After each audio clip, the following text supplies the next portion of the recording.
Sebagai pemenuhan hak publik atas layanan kependidikan, Dinas Pendidikan Kabupaten Purwakarta memberikan ruang bagi pelayanan publik melalui Pusat Pelayanan Terpadu yang hadir dengan moto cinta, cepat, interaktif, dan terpercaya. Dengan moto tersebut, kami senantiasa berkomitmen untuk memaksimalkan pelayanan dengan memberikan fasilitas dan proses yang sesuai dengan standar pelayanan.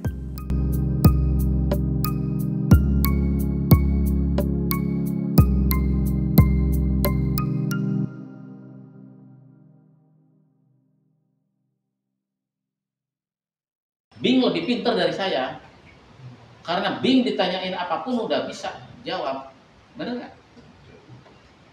ChatGPT itu lebih pintar dari saya, kan ChatGPT ditanya apapun bisa, saya belum tentu Pak. Ditanya jumlah janda aja sama dia udah pintar jawab langsung, ya nggak? Tanya cara ini guru prakarya siapa sih? Guru prakarya siapa? Banyak Pak. Banyak siapa? Saya tanya Bapak guru prakarya, apa? Terangin cara bikin simping. Mungkin belum tahu ya. Tapi coba tanya ke si Bing. Bing, bagaimana cara membuat simping? Makanan khas Purwakarta. Langsung dia tanya. Tepungnya sekian kilo, ini sekian kilo, ini sekian kilo, langsung Pak. Bagaimana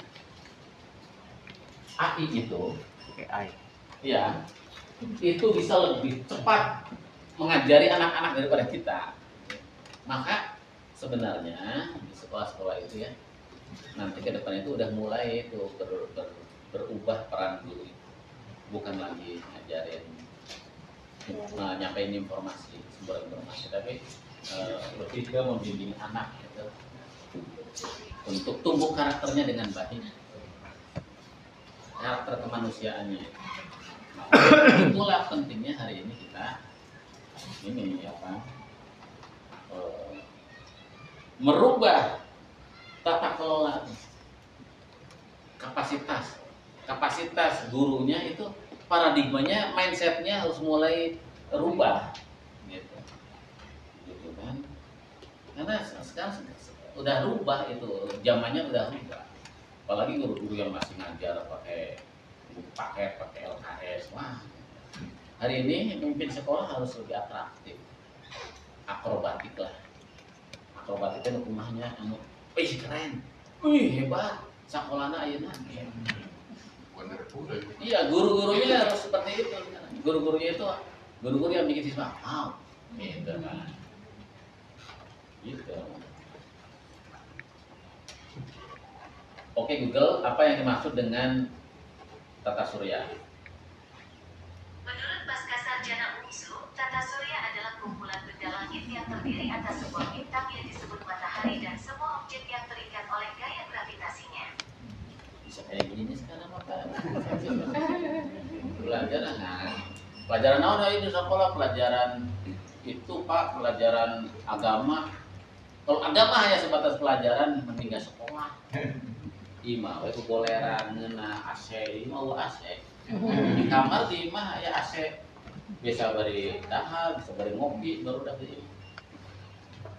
Kalau ke sekolah dia hanya belajar itu, belajar bab toharoh misalnya. Oke Google, bagaimana tata cara wudu yang benar? Berikut adalah informasi dari CNBC Indonesia. Nggak apa-apa, langsung keluar.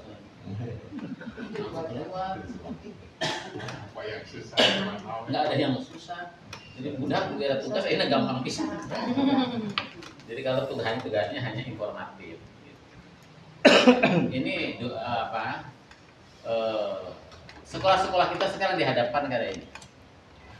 Antara anak, apakah ke sekolah itu anak-anak tambah sempurna kemanusiaannya? Harusnya kan kayak gitu ya.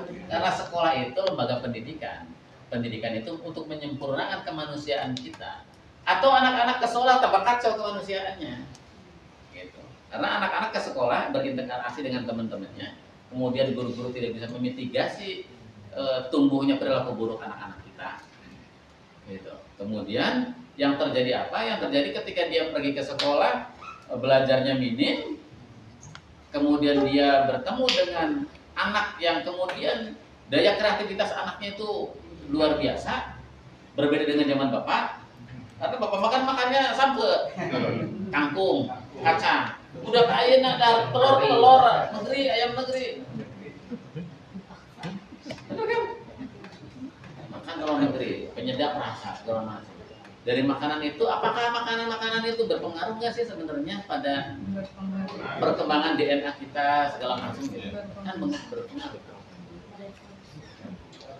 Konon tumbuhnya perilaku yang menyimpang itu konon itu dari sesuatu yang direkayasa secara genetik karena nggak alamiah, sehingga timbul perilaku baru yang nggak alamiah juga gitu. Ya kan? Nya ayam ngendok no. Iya, ngendok direkayasa. Kan ari ngendok mah kudu nage aya ngendogan ananya. Benar Pak? Hal-hal yang seperti itu. Nah, ini kita lagi dihadapin pada masalah. Maka kapasitas SDM yang seperti apa yang dibutuhkan hari ini yang perlu kita terus upgrade adalah yang bisa membaca ini perkembangannya zaman sekarang. Termasuk kurikulumnya, seperti apa yang dipersiapkan oleh kita, kurikulum kita. Apakah kurikulum kita hanya sebatas yang biasa-biasa saja, yang seperti kemarin, kemudian cara ngajar kurikulumnya juga yang seperti kemarin, atau harus tampil sesuatu yang baru gitu? Ya cukup Pak hari ini mengajar anak-anak ini bukunya kita belajar nerangin ya cukup seperti itu. Padahal kalau kayak gitu yang kayak gini udah anak-anak udah ketinggalan jauh. Terus apa tuh kemudian apa? Sekolah ngajarin mengantisipasi perubahan zaman. Anak-anak setiap hari pegang HP. Terus kita bisa menggait mereka agar HP-nya itu menjadi sesuatu yang produktif. Bisa dilakukan nggak oleh kita. Terus bagaimana caranya agar anak-anak tidak terjerumus menggunakan hal seperti ini? HP-nya digunakan sesuatu yang produktif, support pengembangan dirinya atau enggak? Kan gitu. Nah, ini penting Pak. Terus kehidupannya menyatu nggak dengan lingkungan? Ini pertanyaan-pertanyaan kita hari ini. Karena nggak menyatu dengan lingkungan, kurikulumnya nggak mencoba mengkaitkan, mengkoneksikan anak-anak dengan lingkungannya, sehingga anak-anak juga terasing dari lingkungannya. Gitu. Nah itu yang kemudian sekarang hadir kurikulum merdeka itu Pak. Kurikulum merdeka sekolahnya. Jadi apa sih yang dimaksud ini keinginan menteri itu?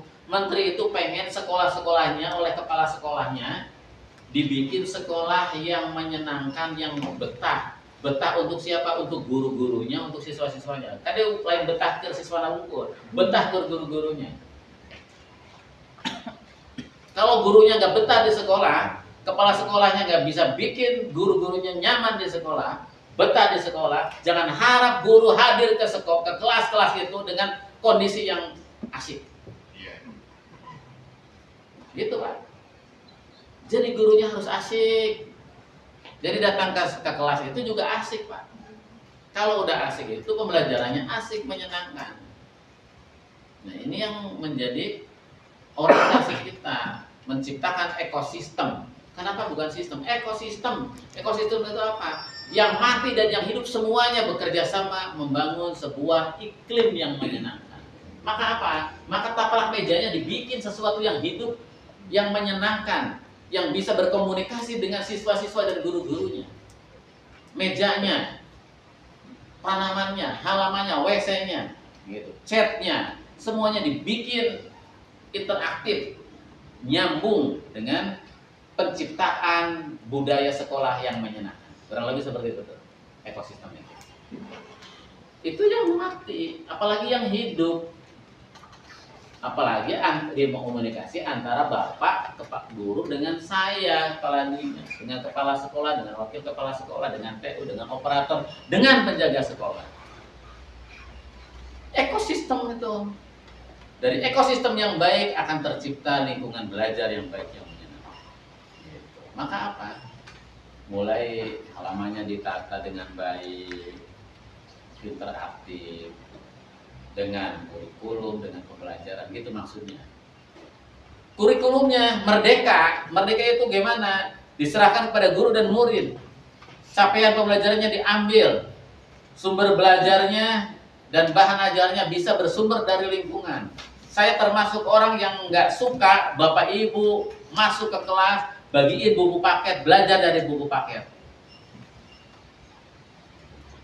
Beak duit bosna ongkoh melihat buku paket. Gurunya jadi ngedul, ku sabab diajarkan kena buku paket main. Guru itu hanya satu tugasnya, paham capaian pembelajaran, kemudian di breakdown menjadi target pembelajaran. Dari situ gurunya karena capaian pembelajaran ini ada, kemudian apa ini yang akan diajarkan?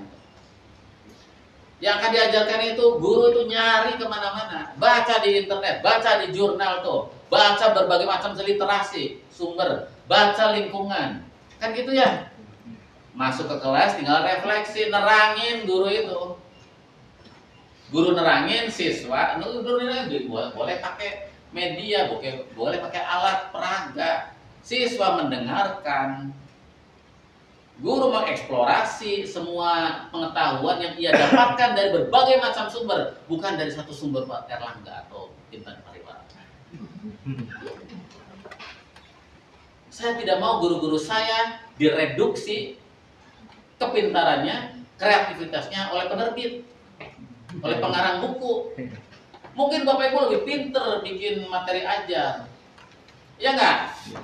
Ini yang bikin pendidikan kita itu semakin kesini semakin ngawur. Karena guru-guru udah disekolahin 6 tahun, didiklat, udah ngajar di sekolah, bukunya disamain. Kapan merdekanya? Kan nggak merdeka ya? Iya. Karena dijajah oleh buku paket ya? Iya. Apalagi yang udah pakai LKS itu pengedulan bisa kata guru. Ngajar pakai LKS nyen soal wae ku dipanggilkeun ku batur kata soal. Kan soal aku dulu aku mah guru. Bener enggak Pak Bapak pengawas? Saya belum pernah jadi pengawas. Tapi ini pikiran saya kayak gitu loh. Pikiran saya itu kayak gitu.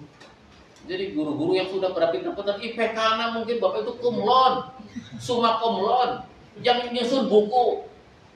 Sangat memuaskan paling. Kan bisa kayak gitu ya? Gitu. Yang paling penting itu belajar. Belajar. Bukan bawa buku ke kelas. Kan bukan buat guru-guru yang kreatif, yang ininya sudah berbagai macam teorinya sudah masuk ke kepalanya.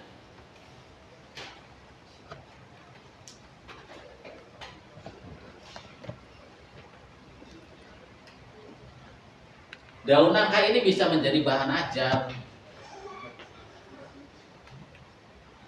Bisa jadi bahan ajar ini. Nggak harus lihat buku paket. Lihat halaman sekitar, itu kurikulum merdeka maksudnya. Tuh, Putri Malu yang di luar negeri, di mana di Jepang kan yang jutaan harganya. Iya. Ini dia makawas gitu. Kenapa nggak kita jadi bahan ajar? Pernah dengar nggak tuh di TikTok? Hah? Putri Malu berapa harganya? Nah di urang mah gitu, manfaat. Kenapa tuh bisa kayak gitu? Urangnya duit ngajar sebulan kan menang 700.000, 750.000 dibatur Putri Malu cina jutaan. Kenapa itu terjadi kayak gitu? Sekolah-sekolah kita mencerabut keilmuannya dari lingkungan sekitar kita, nggak pernah ngajarin ini adalah pohon buah rangka walandanya, sirsak, buah rangka walandanya, emang sih Belanda ya, zaman Belanda, pakai Belanda. Ini kan nggak pernah dieksplor sama kita menjadi sebuah kreativitas, bahan ajar dan lain sebagainya. Kan kita bisa literasi digital kita itu anak-anak memanfaatkan literasi digitalnya. Anak-anak punya HP, punya scan barcode. Kenapa anak-anak nggak belajar memanfaatkan Google Lens? Ini apa coba? Google Lens-nya kan muncul itu nanti. Gitu. Ini pohon nangka. Pohon sirsak ya? Pohon sirsak. Gitu. Dari situ nanti anak bisa menarasikan pohon sirsak pakai scan barcode tuh, ya kayak di kafe-kafe kan. Di kafe, Bapak masuk ke kafe, pesen menu itu udah barcode langsung keluar, steak, kopi, terus sambal, pete, pedas, langsung di situ ya. Sekolah-sekolah kita nggak ngajarin gitu, nggak ngajarin bagaimana halaman kita itu oleh anak-anak kita diadaptasikan menjadi sebuah pembelajaran.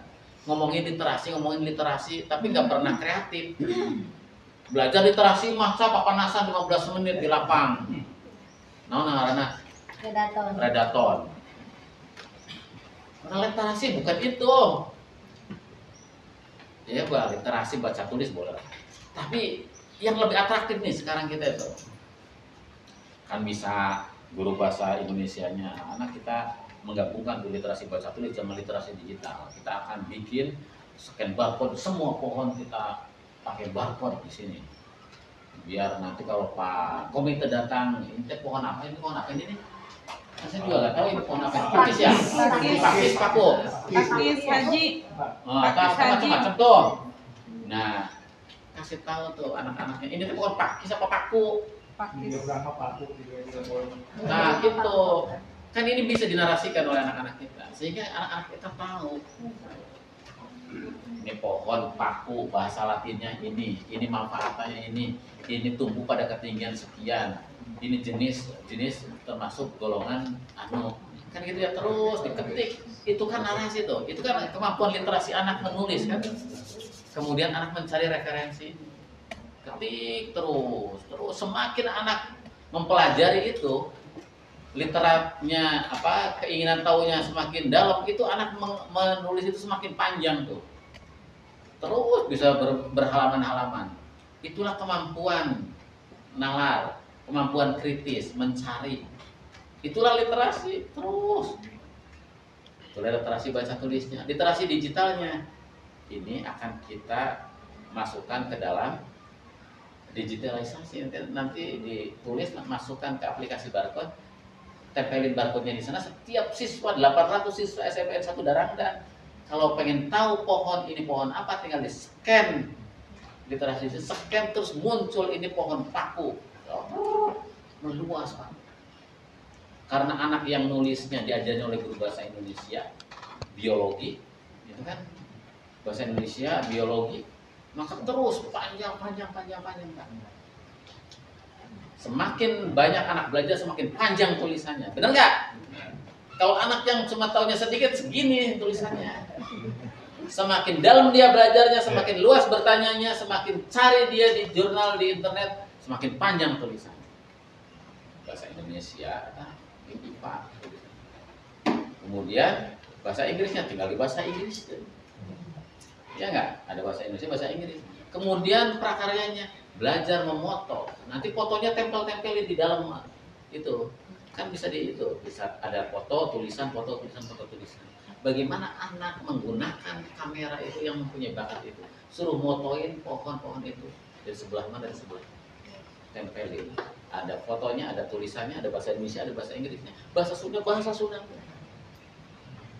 Dari situ kalau kebiasaan belajar seperti ini kembangkan oleh kita menjadi sesuatu yang terkoneksi antara literasi baca tulis, literasi digital, dan literasi yang lain, maka itu akan menjadi sebuah pembelajaran yang menyenangkan. Putri malu bisa jadi seperti bisa. Itu terus. Gitu. Kan ini yang dibutuhkan oleh kita hari ini. Kita hari ini guru-gurunya semuanya terformat secara permanen dari Sabang sampai Merauke. Terformat, ngajar matematika, ngajar IPA, pokoknya nama saya mah guru IPA. Agama, pokoknya iya ngaran guru agama. Datang ke kelas mau pakai baju itu. Pokoknya agama, ngajarkan agama. IPA. Padahal ilmu mah dina diri kurang tuh. Kayak ngomong IPA, ngomong nggak ada. Di sini tuh pengetahuannya tuh bersatu melingkar menjadi sebuah pengetahuan yang general. Matematika nggak ada di kepala kita, matematika semuanya ilmu itu ya bersambung ya. Makanya kurikulum merdeka sekarang pengennya agar apa kurikulum merdeka itu nah hari itu bisa dikemas. Jadi kalau kita ngomongin peningkatan kapasitas sumber daya, peningkatan kapasitas sumber daya manusia, apa sih kapasitas tata kelola sumber daya, kapasitas sumber daya tata kelola. Saya mah nggak ngerti itu, bener. Kapasitas, peningkatan kapasitas tata kelola sumber daya. Kapasitas sumber daya kadang dalam sumber daya manusia mungkin ya, maksudnya. Karena kalau sumber daya itu semua, ini juga sumber daya. Sumber daya manusia, sumber daya sarana prasarana, sumber daya keuangan, sumber daya informasi, sumber daya administrasi. Oke, jadi inti nama kapasitas sumber daya manusia, sebenarnya kapasitas sumber daya. Karena bisa gini juga, peningkatan kapasitas tata kelola sumber daya, bisa Pak. Jadi peningkatan kapasitas kita memanage, mengatur, mengelola sumber daya yang ada di sekolah. Sumber daya keuangan, sumber daya manusia, sumber daya sarana prasarana, sumber daya informasi, sumber daya kurikulum, sumber daya waktu. Peningkatan kapasitas tata kelola sumber daya. Peningkatan kapasitas sumber daya dalam tata kelola sumber daya manusia, kapasitas pegawai harus sumber daya dalam tata kelola satu.